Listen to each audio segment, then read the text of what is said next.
Assalamualaikum warahmatullahi wabarakatuh. Halo semua, perkenalkan, kami dari kelompok 6 IKMB akan membahas materi mengenai penanganan bencana kebakaran. Sebelumnya, kita definisikan terlebih dahulu arti dari kebakaran. Kebakaran merupakan bencana yang tidak selalu dan di mana-mana kita alami, sehingga perlu adanya kegiatan pencegahan, pengendalian, serta pelatihan pemadaman kebakaran bagi setiap orang yang merasa bertanggung jawab atas kebakaran tersebut. Beralih pada poin penanganan bencana kebakaran. Langkah-langkah apa saja yang perlu kita lakukan ketika terjadi kebakaran?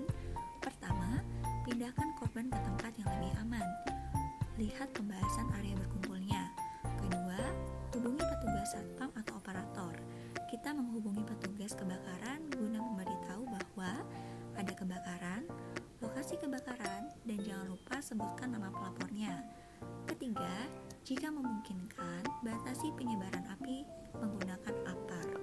Dan yang terakhir, padamkan api jika memungkinkan dan jangan mengambil risiko. Bila terjadi kebakaran, kita harus mengingat hal-hal berikut ini. Kejadian kebakaran harus dilaporkan. Bila bangunan bertingkat, gunakan tangga darurat. Jangan gunakan lift. Biarkan lampu tetap menyala untuk penerangan.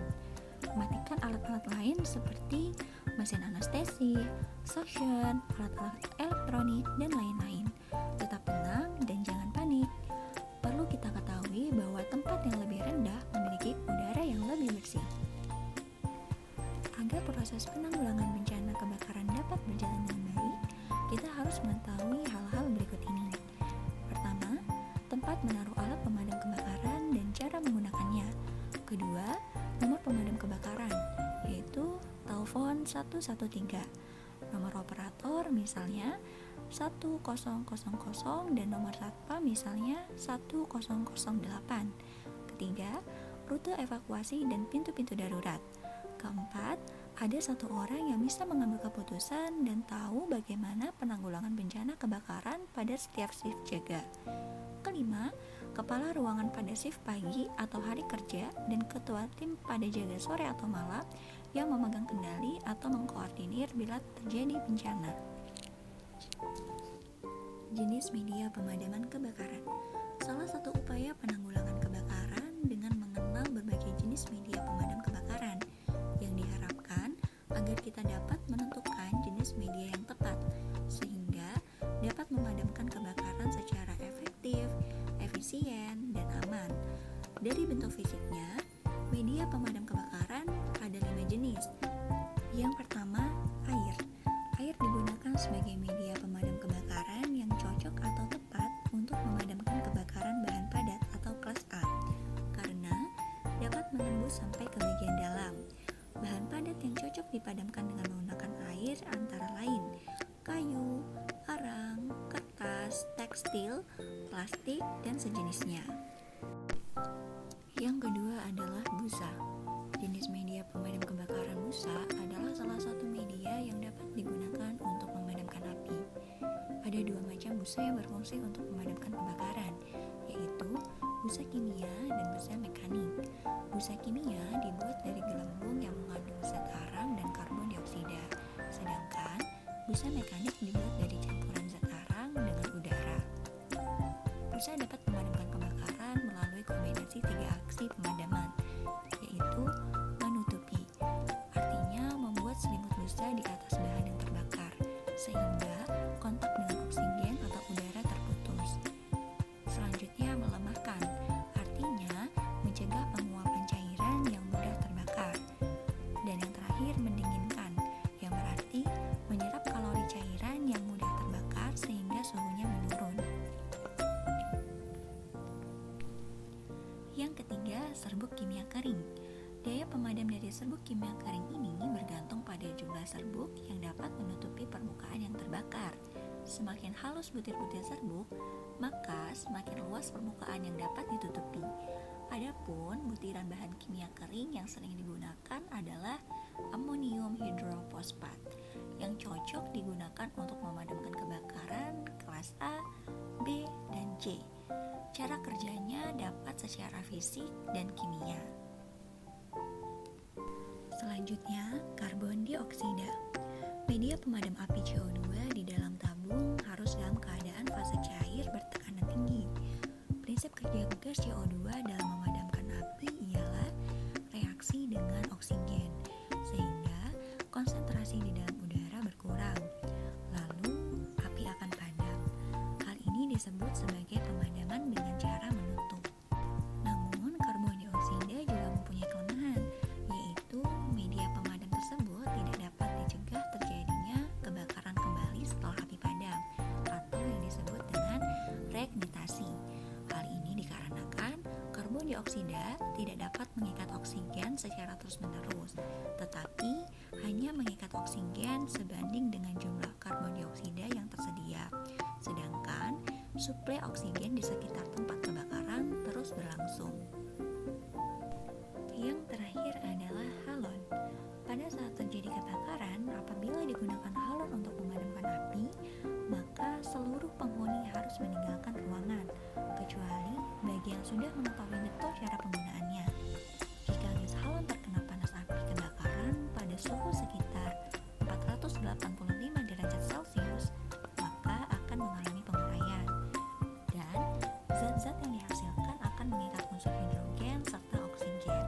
Jika penguraian tersebut terjadi, dapat menghasilkan beberapa unsur baru dan zat baru yang beracun dan berbahaya bagi manusia. Berikutnya adalah manajemen penanggulangan kebakaran.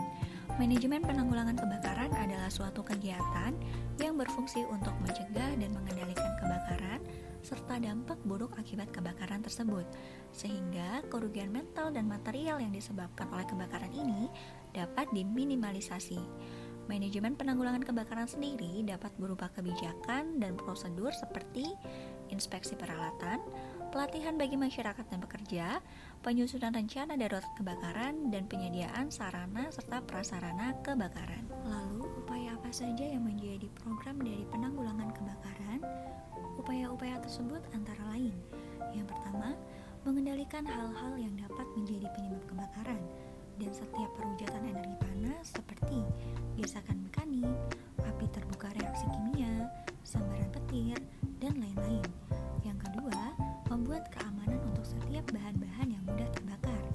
Ketiga, mengatur kompartemenisasi ruangan untuk mengendalikan penyebaran api, panas, asap, dan gas. Keempat, mengatur layout proses, letak jarak antar bangunan, pembagian zona menurut jenis dan tingkat bahayanya. Yang kelima, menerapkan sistem proteksi dini serta alarm. Keenam, mengadakan alat pemadam kebakaran atau safety first. Ketujuh, menyediakan jalur evakuasi.